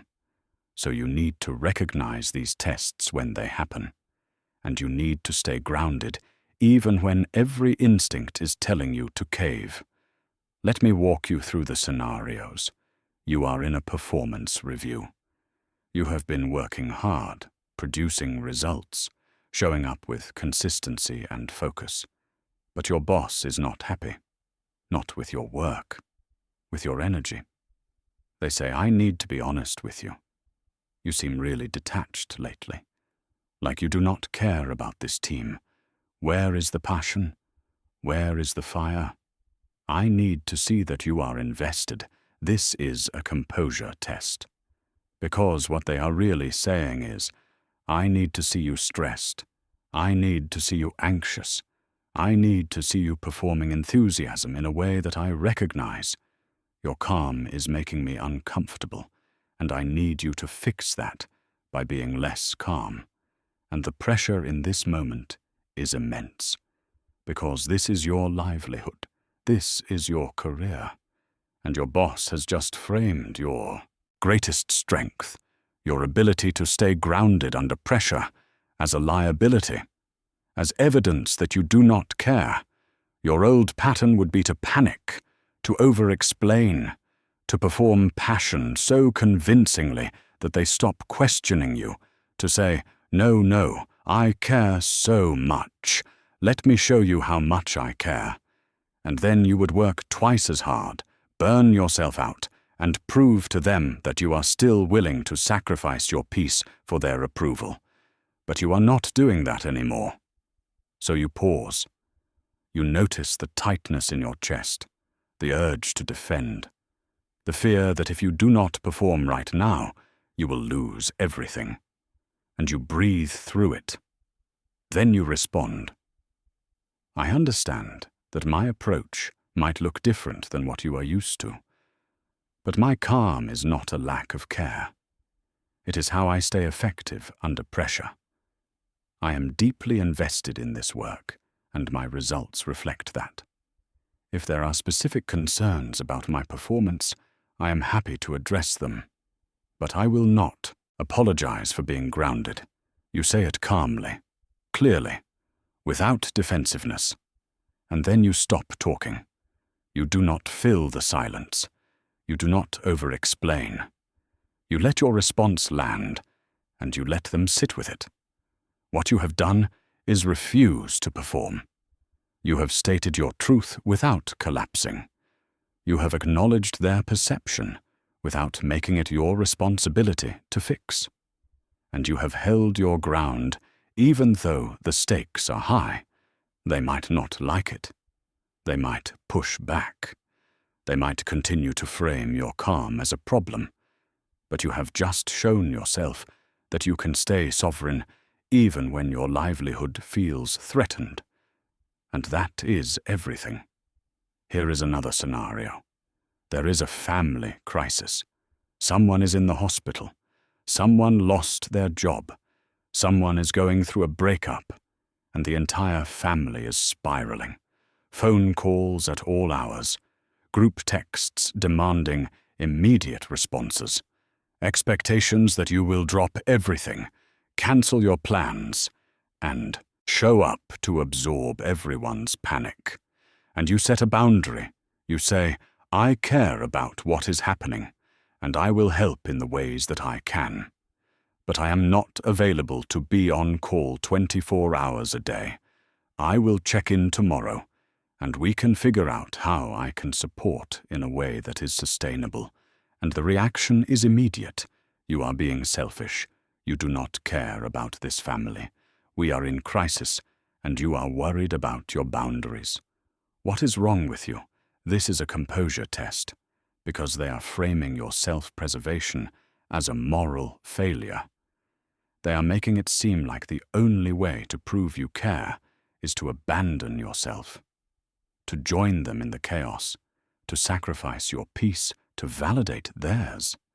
And the guilt in this moment is crushing, because these are people you love, and they are suffering, and part of you believes that if you really loved them, you would do what they are asking. You would ignore your limits. You would show up the way they need you to show up. But you breathe. You notice the guilt without acting from it. And you respond. I understand this is hard for you, and I am here to support you. But I am not going to help by burning myself out. I care about you, and that is why I am setting limits that allow me to show up sustainably. You do not argue. You do not justify. You do not get pulled into a debate about whether your boundary is valid. You just state it, and you let them be upset. Because their upset is not evidence that you are wrong. It is evidence that they are uncomfortable with the fact that you are no longer willing to sacrifice yourself for their comfort. One more. You are at a social gathering. Someone makes a comment designed to provoke you. Something subtle. Something with plausible deniability. But you feel it. The jab. The test. They say it in front of other people, and everyone goes quiet, waiting to see how you will respond. Your old pattern would be to either laugh it off, pretending it did not bother you, or to defend yourself, proving that it did bother you. Either way, you lose, because the goal of the comment was to destabilize you, to make you react, to pull you out of your center. But you have practiced for this. So you pause, you look at them calmly, and you say nothing.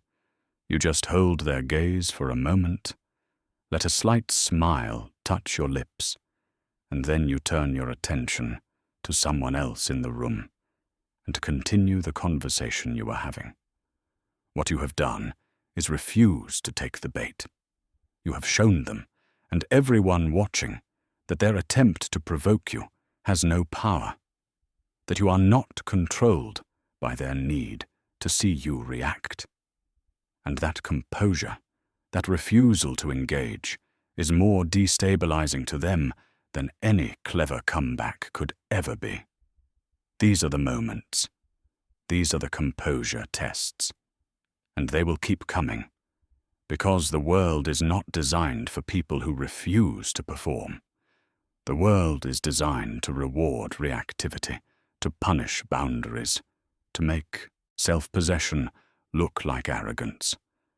But you are not here to play by the world's rules anymore.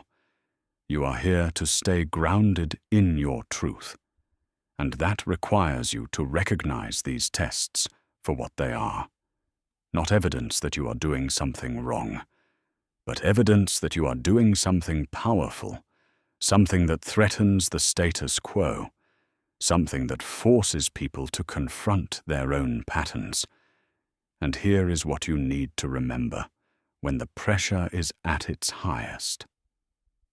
Mastery is not measured in easy moments.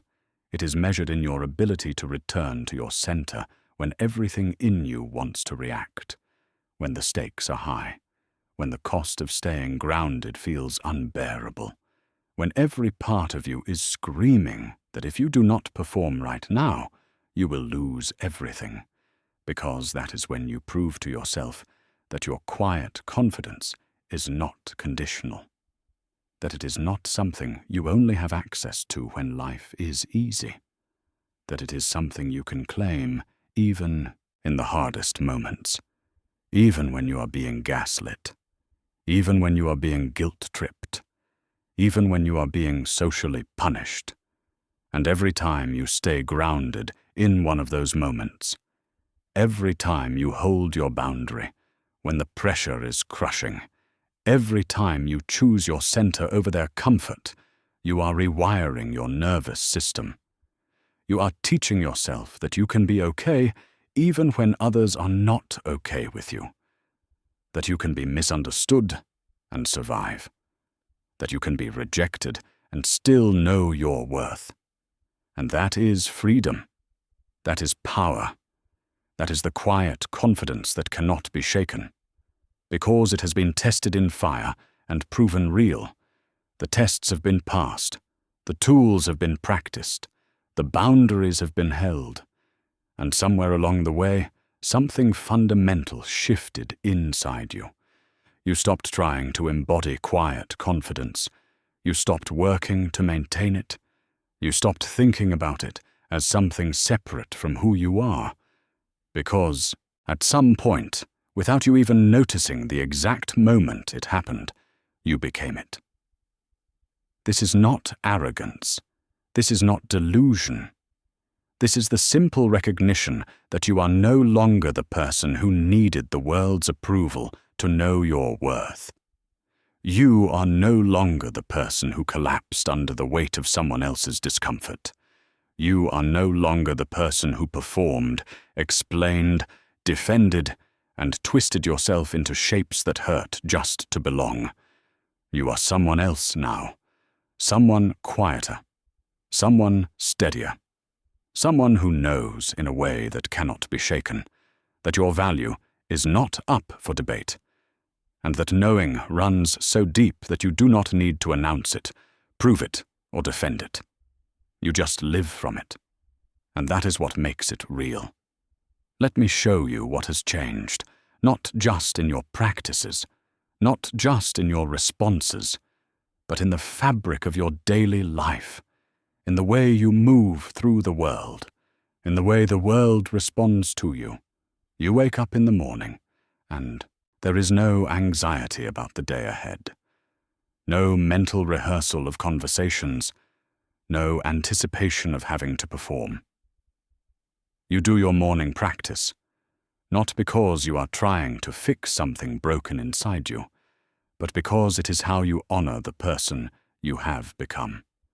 And when you step into the world, you step in as yourself, fully, without armor, without strategy, without the exhausting calculation of how to be acceptable. You walk into rooms differently now. You do not scan for approval. You do not adjust your energy to match the temperature of the space. You do not perform engagement to prove you belong. You just show up. present, grounded, and people feel it. They might not have words for what they are feeling, but they feel the difference between someone who is trying to be confident and someone who simply is. Some people are drawn to that. They gravitate toward your calm because it feels like permission. Permission to stop performing. Permission to be themselves. Permission to believe that there is another way to move through the world. These are the people who stay, the ones who are waiting for someone to show them it was possible, and without you saying a word about your journey, your presence becomes the invitation. But others recoil, and you let them, because you understand now that their discomfort is not your responsibility. Their projections are not yours to absorb. Their need for you to shrink is not your obligation to meet. You see them escalate, and you do not take it personally. You see them accuse, and you do not defend. You see them pull away, and you do not chase. Because you know, with a clarity that used to feel impossible, that the right people will stay and the wrong ones will leave. And both outcomes serve you. The relationships that have remained have transformed, not because you forced them to change, but because you stopped tolerating dynamics that required you to abandon yourself. The people who are still in your life are there because they respect your boundaries, because they celebrate your growth, because they can meet you in your truth without needing you to perform for their comfort. And those relationships feel different, lighter, more honest, more nourishing, because they are built on who you actually are, not who you pretended to be. You do not have to monitor your words. You do not have to manage their emotions. You do not have to shrink to make space for them. You just show up, and they show up, and there is room for both of you to be whole. The relationships that ended, the ones that could not survive your transformation, no longer haunt you with guilt. You understand now that some people were only ever meant to walk with you for a season. That loyalty is not the same as staying in something that hurts. That letting go of a relationship that required your self-betrayal was not cruelty. It was clarity, and you do not regret it. Your work has changed too. Not necessarily the job itself, but the way you show up to it. You do not need your boss's validation to know you are doing good work. You do not need your colleagues' approval to trust your decisions. You do not need the performance review to tell you your worth. You know what you bring. You know the value you create. And you let that speak for itself. And something interesting has happened. Opportunities have appeared. Not because you chased them, but because you stopped chasing validation and started living from your center. People notice someone who is not desperate, who is not performing, who is not trying to prove anything, and they want to work with that person. They want to invest in that person. They want to be near that energy because it is so rare.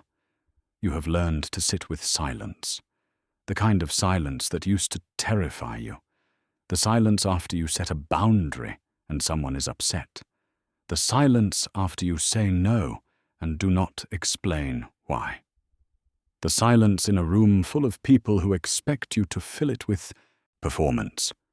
You used to rush to fill that silence because it felt like danger, but now you let it sit. You let it breathe. You let other people be uncomfortable in it. Because you are not. You have learned to let people misunderstand you. This might be the hardest lesson, the one that took the longest to integrate. Because for so long, being misunderstood felt like death. Like if someone had the wrong idea about you, you had to correct it immediately. You had to explain. You had to make them see. But now you understand that some people will misread you no matter what you say, that their version of you is not your responsibility, that you can be called cold by someone who needs your chaos, arrogant by someone who needs your insecurity, withholding by someone who needs your enmeshment, and you can let all of those accusations exist without needing to disprove them, because you know who you are, and that knowing is not dependent on their agreement. The peace you feel now is not the absence of challenge. It is not that life has become easy, or that people have stopped projecting onto you. It is that you are no longer destabilized by it. Someone can accuse you of being selfish, and you do not spiral into self-doubt. Someone can withdraw their approval, and you do not scramble to earn it back. Someone can punish you socially for holding a boundary, and you do not collapse. You just stay in your center, in your truth, in your quiet knowing that you are exactly who you need to be. And here is what you have discovered. The freedom you were looking for was never on the other side of their understanding. It was never contingent on them finally seeing you clearly. It was never dependent on the world validating your transformation. The freedom was always in your willingness to be misunderstood and be okay with it. To be rejected and know it says nothing about your worth. To be alone and not feel lonely because you have yourself. This is the identity integration. This is the transformation. You are no longer trying to become someone. You are being someone. The person who walked through the fire of other people's projections and came out the other side unshaken. The person who learned that quiet confidence is not about convincing anyone of anything. It is about living from a place so grounded in your own truth that no external validation is required. And now, when you look ahead, you do not see a destination. You see a practice, a return, a daily commitment to choosing yourself even when the world asks you to shrink. Because quiet confidence is not something you achieve once and keep forever. It is something you choose in every moment, in every composure test, in every projection, in every opportunity to abandon yourself for someone else's comfort. And you will have those moments, moments where you are tempted to go back, moments where the cost of staying grounded feels too high, moments where you wonder if it would just be easier to perform again, to explain again, to shrink again. But you will not, because you have tasted what it feels like to live from your center. And you cannot unknow that. You cannot unbecome the person you are now. The world will keep testing you. People will keep projecting. And you will keep choosing yourself. Not out of selfishness, not out of arrogance, but out of the deep understanding that your peace is the foundation from which everything else is built. You stand here now, at the beginning of the rest of your life, knowing that the person you have become is not who you were pretending to be all those years. This is who you actually are when you stop abandoning yourself, when you stop performing, when you stop letting other people's fear dictate your choices. And the most beautiful part? You do not need anyone to see it. You do not need anyone to celebrate it. You do not need anyone to validate it. Because you see it, you feel it, you live it. And that is enough. This is quiet confidence. This is presence. This is sovereignty. And it is yours. Not because you earned it, but because you stopped giving it away. Welcome home.